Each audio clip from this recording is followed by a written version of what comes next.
Today we're checking out Project Athena, one that I'm sure many of you have seen before. Now the save is built by XSEIDET and their friend, Lucaric, and it's taken over 400 hours of dedication to build, featuring a coal plant, working excavator, and quick-wire facility. In comparison to other saves, this is much smaller in scale, but regardless of its size, it packs a huge punch in terms of design, an inspiration that I'm sure many of you will love. This particular save is done in creative mode, but in my opinion is no less worthy to be shown off because of that. And I feel Satisfactory as a sandbox game allows us a truly unique opportunity to create mind-boggling, gorgeous builds and even make them feel alive with working factories. So let's get started. Also, if you do like this build, then make sure to check out XSEIDET's YouTube channel. I'll put a link in the description below. Now, starting off in the hub, I just want to point out how great the signs look for the personal storage areas. And with so many details like this, you can expect me to show off each of the little moments that we come across. Now, firstly, I think the mix of the signs looks great, along with the chosen color gradients. The locker itself is built by reversing the signs for an additional texture and the touch of comedy with the Xeno or Xenope and also the Xenom is a nice little addition and one that I can really appreciate. Now, moving from the hub, let's head to the actual factory. The first one that we're going to check out is the Cerium plant named DO4. This quick-wire factory immediately stands out with its striking red color along with its light blue signs and orange highlights. It's clear XSEIDET has spent a huge amount of time on the external architecture. The supports alone are intricately built with layers of signs, painted beams and walls merged together to create the perfect support, which thankfully they've built as a blueprint to allow it to be easily rebuilt. It also works great for the custom design elements, such as the crates here, and something that I feel I should be doing more with my blueprints as well for my save, just to make them feel a little bit more story friendly rather than just a working factory. Now, another element that I'm very fond of in this factory is the use of foundations and how they're blended together to create half foundation walkways around the builds. Every element of the architecture, it's just beautifully crafted and blended together, and it only gets better once we're inside. XSEIDET here displays an incredible talent at working with signs to create the control panels. It's something that I've seen similarly done with Stinarchi and the Eden project. I'll put a link to that above in the description. And doing this really adds to the atmosphere, especially with the great blend of lighting. The use of space is also fantastic, giving us a central foyer surrounded by the working zones across 2 levels.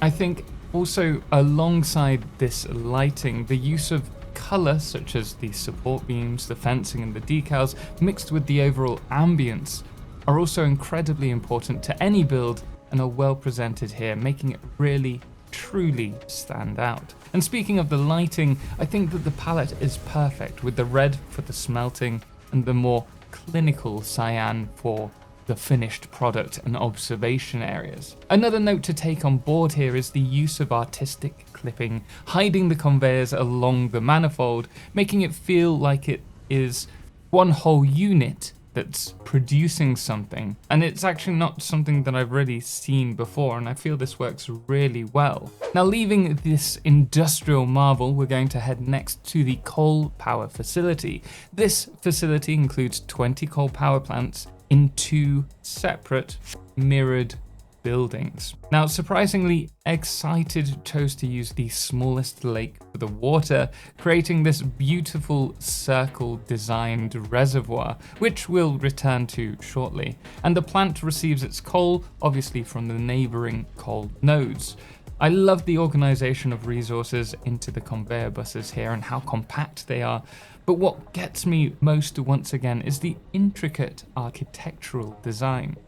There are just so many layers to take in to each of the walls, which makes this look stunning. From the nudged layer walls being squished together to the beams, the signs and use of splitters and pillars for decoration. And it only gets better inside. But before we do head in there, I loved the idea of these small dedicated outposts, each being cut off from the world. Take for example the fencing at the back here. These fences are beautifully built with railings and signs, and they make the perfect blueprint so that they can easily be repeated. Now I'm particularly amazed at the use of the smaller lake as a reservoir. I said we'd return to it, and how perfectly everything just fits together in here, and it's layered upon one another perfectly. It's these moments that really make me want to build a beautiful factory rather than one that is just functional. If we head inside, we have the maintenance passage leading to the heart of the facility, though it could do with a touch of lighting in my opinion, just to make it a little bit clearer. I do like the striking difference between the dark factory rooms and the light seeping into the facility from the pipe intake room, which also leads us to the control center, which is featured above, where XSEIDET shows off their attention to detail once again. Here though, on top of the displays, I also have to say I love the lighting support, which is built with a sign poking through the roof. With this facility out of the way though, we're going to head to the Colossal excavator, the one building we have left.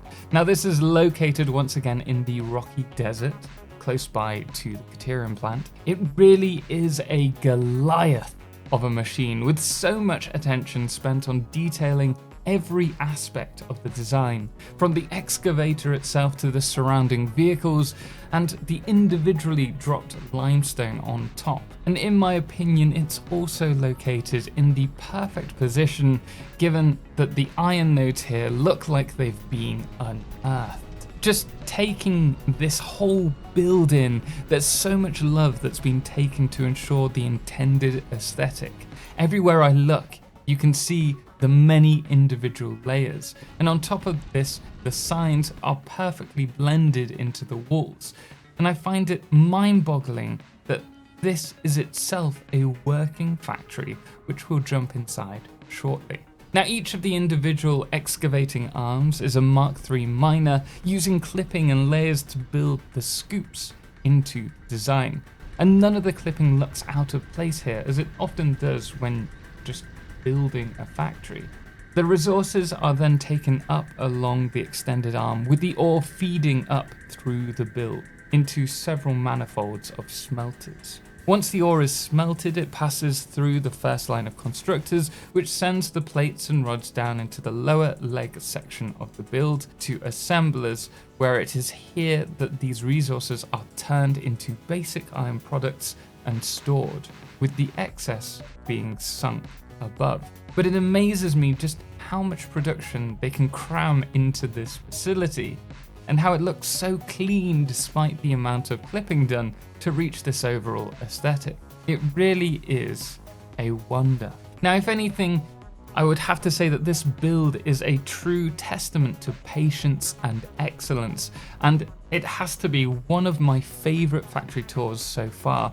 But I'm always looking for more factories to check out, so if you do want to submit yours, do join my Discord and head to the factory tour submission page, and perhaps we'll see it before 1.0.